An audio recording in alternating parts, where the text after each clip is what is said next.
Chapter 2. Laurie. Quaid woke, startled. He was in bed, on Earth, quite safe. The bedroom was bathed in morning light. As he reorientated and his heartbeat returned to normal, he realized that he should have known that his experience wasn't real. He had never been to Mars, so how could he have found himself there without even questioning it, without knowing how he had come? He had simply popped into existence on the barren surface and met a girl and gone into a cave or crevice in the side of a mountain shaped like a pyramid, and down into a huge hole. Did any of that make any sense on any rational basis? In the dreams he had accepted it, but that was the way of dreams. Now his mind reviewed it, finding place after place where the scene broke down. All that light from the tiny moon. Well, maybe. How could he know without being there? But that cable, why hadn't he simply grabbed it and halted his fall? There was no question of his ability to do that. It was attached to him, so he could have circled at its exit from the reel with his gloved hand and clamped down and held on. With his weight only a fraction of its Earth amount and the power of his arms, it would have been like catching a huge turkey someone threw to him. A jolt, but not impossible. Only the ambience of the dream had made that fall seem inevitable. Yet a trifling detail bothered him most.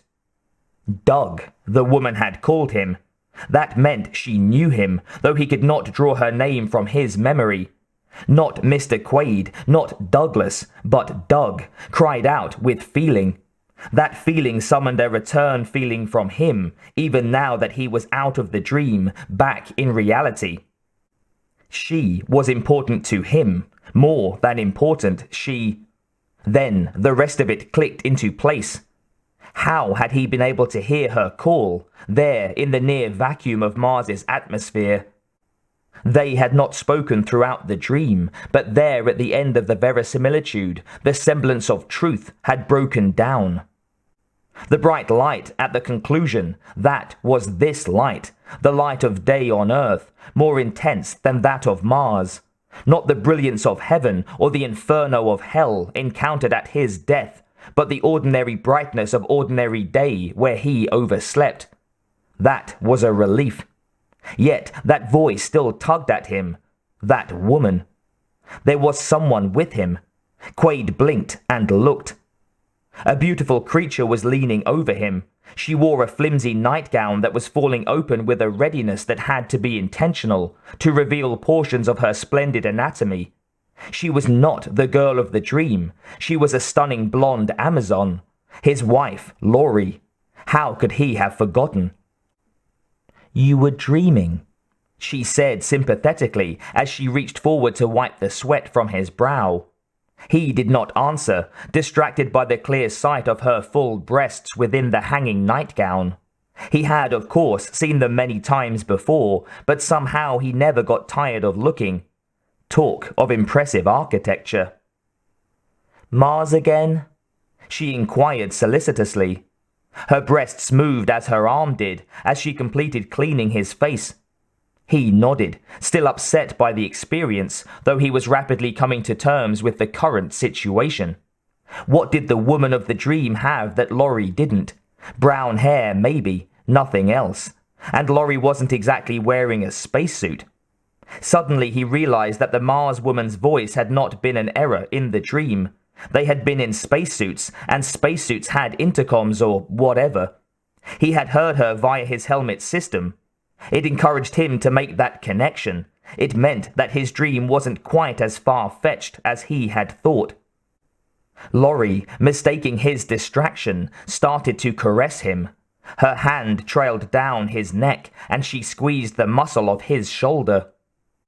She liked his muscles. She liked touching them. They were a turn-on for her, and he hardly objected to that. "My poor baby," she murmured, stroking his pectoral muscles. "Poor thing, with those bad dreams, those horrible nightmares."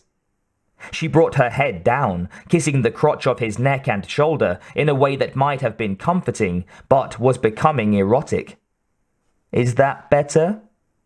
Her lips were moving across his chest, pausing in the region of the nipple. Her eyes angled up to the sight on his face. He didn't want her to stop. "Mm-hmm," he said. Laurie resumed progress, working her way down towards his belly. She was trying to seduce him, he knew, to take his mind off the dream, and she was good at it. He was happy to let her continue. If only the woman of Mars hadn't been in that spacesuit. He could imagine it was her. "Was she there?" she asked nonchalantly. Uh-oh. Did she have antenna to pick up his thoughts? He felt guilty, thinking of the other woman when it was manifest that Laurie was all that any man could desire. But Laurie's interest in that other was amusing in its way. He played dumb. "Who?" "You know." Laurie lifted her head, making a contemplative mew. She was playing dumb too, pretending that she couldn't quite remember or describe that other woman. "The girl with the..." She cupped her hands in the universal gesture for large breasts. He smiled. "Oh, her." As if Laurie weren't of that type. But she refused to let it go. "Well, was she?" He laughed. "Amazing. You're jealous of a dream." The thing was, this did intrigue him, perhaps because it lent some reality to a figure he knew existed only in his imagination. Laurie punched him in the stomach and twisted away. He tried to grab her, but she struggled to get out of the bed. They had always played rough, but not too rough. He never hit her back. "It's not funny, Doug," she said, half off the bed. "Let me go." Now gravity was helping her. If he let go, she would fall on the floor. "You're on Mars every night now." All too true. "But I'm always back in the morning," he protested weakly. He realized that there was only so far that this could go without turning ugly, because he really did have a secret passion for that non-existent woman, and Laurie was catching on. He succeeded in pulling her back on the bed. Now Laurie occupied his full attention, as surely as had been her purpose. They wrestled, and she got her legs around him, squeezing him in a harmless but most interesting scissors grip. He pinned her arms to her sides and tried to kiss her. She turned her head from side to side to avoid his lips. It was definitely going beyond the game stage. "Oh, Laurie, don't be like that," he protested, wriggling within her scissors, nudging her where it didn't show. "You're the girl of my dreams." Laurie abruptly stopped struggling. She looked up at him moonily. "You mean it?" Her scissors relaxed. Of course. And now it was true. Their wrestling had completed what her comforting had started, and now he wanted her very much. As well she knew. She was, after all, in contact with that region. She entwined him with her long athletic legs, this time not squeezing, but embracing, and pulled him into her. They kissed. "You are so full of bull," she breathed. He laughed. "Well, you know what a bull does with a cow." "Cow?" she exclaimed with mock indignation. "You ever see a cow do this?" She sat up, bestriding him, riding his groin, and hauled off her nightgown. She had the world's finest body, and knew it. Or this. She bounced, her breasts following their own course, while her thighs did special things to his midsection. Or this. She abruptly dropped her upper torso onto him and kissed him savagely. Her tresses slid down around his face and neck, silken smooth, tickling him delightfully. "No," he had to admit. "The cows I know just stand there and wait for it." She lifted her head, her eyes glinting with dangerous humor.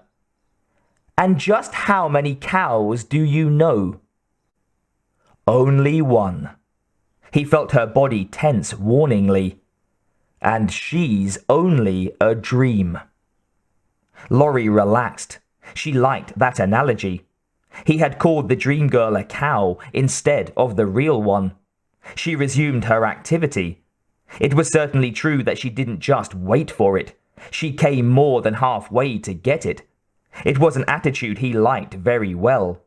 He put his hands on her buttocks and felt them tensing alternately, teasing him, daring him to get more than his hands into the action.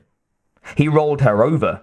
She screamed as if being ravished, pausing only long enough to deep kiss him as he proceeded to the culmination.